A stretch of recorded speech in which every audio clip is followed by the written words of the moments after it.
Philippines Network, Radyo Ronda, DZRL Batac, member kapisanan ng mga broadcaster ng Pilipinas. Good morning, Philippines! Good morning, Department of Education! Good morning, mga ka-GS! Good morning, ka-Ilian! Welcome to another segment of our station dubbed as GATA, Gameng Sarsarita.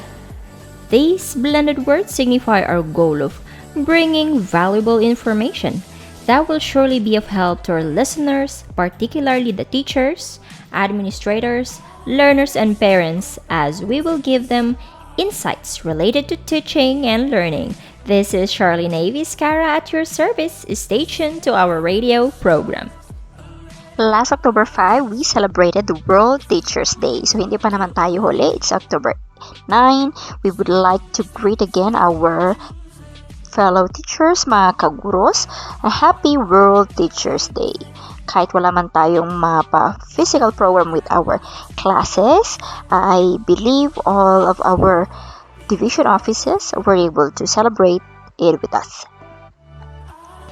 Let us listen to a tribute coming from a fellow educator in celebration of the World Teachers Day.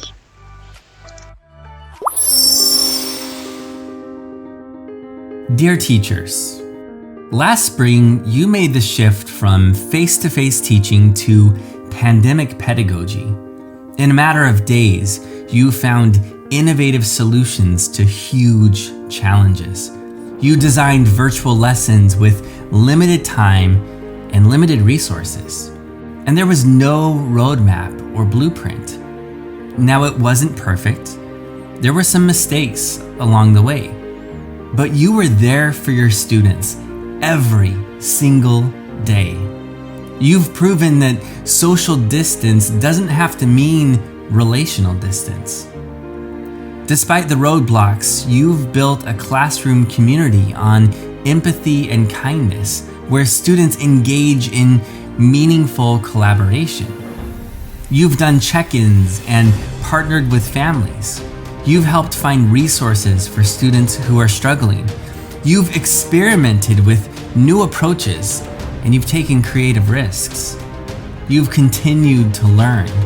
You're reading books, watching videos, listening to podcasts, and reading articles. And you're curating content and engaging in professional discussions. You're crafting meaningful lessons that empower students with voice and choice. Like that awesome scavenger hunt, or the maker project, or that blogging project, or the choice menu, or the game-based learning activity you did. Meanwhile, teaching is especially challenging right now. It can feel draining when you have a barrage of emails to answer, or when you do a video conference and face a wall of black screens. Some of the social media comments about teachers have been downright toxic. But know this, you are impacting lives. Right now, there's a student who feels known and heard because of you. There's a student who is passionate about learning because of you. There are students who will remember you forever as someone who was there for them in these dark times. You are changing the world even when you can't see it. So thank you.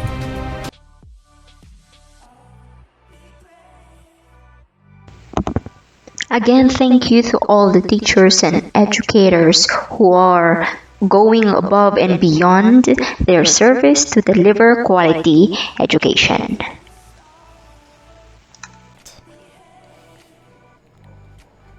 Today we're going to talk about the classroom assessment process. So in the classroom, who are our main characters? Who are the main participants in this process? You are correct. The main participants are our teachers and the learners. So the teachers provide appropriate assessment to holistically measure learners' current and developing abilities, and at the same time, enabling the learners to take responsibility in the process. Of course, one size does not fit all, so this view recognizes the diversity of learners inside the classroom. The need for multiple ways of measuring their varying abilities and learning potentials, and the role of learners as co-participants in the assessment process. So the classroom assessment process is used to keep track of learners' progress in relation to learning standards, and of course in the development of their 21st century skills to promote self-reflection and personal accountability. My friend Jeneline mentioned the theory of Vygotsky from our last segment. So recognition and deliberate consideration of the learner's zone of proximal development is considered.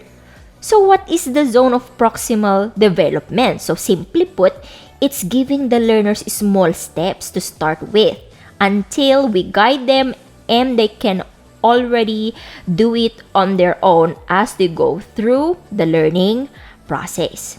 So for the appropriate assessment, it is committed to ensure learner success in moving from guided to independent display of knowledge, understanding, and skills to allow them transfer this successfully in future situations. So from this point of view, assessment facilitates the development of learners' higher order thinking skills. Take note, it's higher order thinking skills and the 21st century skills. So if we still remember, the focus of the 21st century skills will be the 4 C's. So first, it's the collaboration, creation, critical thinking, and communication. So these are the 21st century skills that we aim to build with our learners.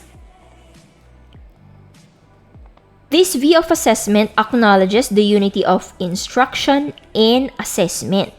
So assessment is part of day-to-day lessons and extends the day-to-day classroom activities that are already in place in the K-12 curriculum. So dapat araw-araw po ang assessment to monitor and assess our students. And this is a good way or good basis for profiling the students' performance. So now let us discuss the concept development of the learning standards in the DepEd curriculum. So assessment in the classroom is aimed at helping students perform well in relation to the learning standards. So meron siyang tatlo, merong learning standards, we have the content standards, and the performance standards. So the learning standards comprise the content standards, performance standards, and the learning competencies that are outlined in the curriculum. Now let's look at the content standards. So it said that it should identify and set the essential knowledge and understanding that should be learned. Ano ba dapat ang matutunan ni student in this lesson? So it aims to answer the question, what should the learners know? Performance standards on one hand is describing the abilities and skills that learners are expected to demonstrate in relation to the content standards and integration of the 21st century skill. So we aim to answer the questions, what can learners do with what they know? How well must learners do their work? So this will involve rubrics. So how well do learners use their learning or understanding in different situations? So dito na pumapasok ang real-life experience. So how do learners apply their learning or understanding in real-life context? So aside from that, what tools and measures should learners use to demonstrate what they know? So in here, the integration of knowledge, understanding, and skills is expressed through creation, innovation, and adding value to products. So performance during independent work of the learners or in collaboration with others. So that's our performance standards. Now lastly, we have our learning competencies. So these refer to the knowledge, understanding, skills, and attitudes that students need to demonstrate in every lesson and learning activity. So the learning standards in the curriculum reflect progressions of concept development. Diba nga? Kasi spiral curriculum. So we start from the basics and then we progress to develop a greater or bigger concept.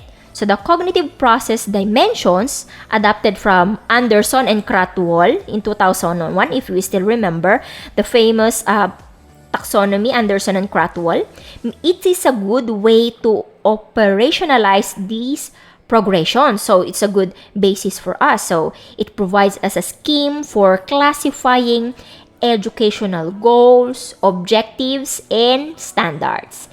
And it also defines broad range of cognitive process from basic to complex. So if you still remember our mnemonics, RU and APEC, so that's RU, remembering and understanding, AP for applying, and for analyzing, EC for evaluating and creating. Of course, we have the higher order thinking skills here. And this aims to align the assessment process with the curriculum. So this is already our adapted cognitive process dimensions. We have a guide to use in creating or drafting these competencies, diba? So how cool is this? So we probably all know about Bloom's taxonomy, a classification of the learning objectives from lower order skills to higher order thinking skills. So we also have another way to represent the levels of Bloom's taxonomy using a wheel. I mentioned earlier the verb wheel. From the original triangle of the Bloom's taxonomy, it was now integrated into a wheel. So on that wheel, it was divided into three circles. So on the inner circle, we have the domains of learning. And from here, we move on to the second outer circle, the action verb. So these are our guide in creating or a reference for the verbs we can use specific to those domains of learning. And moving out from the wheel, we have also references on activities we can give to our student, ways that students can demonstrate their learning. So if you can utilize the verb wheel, it will be perfect and an easy guide for us to create our lesson objectives.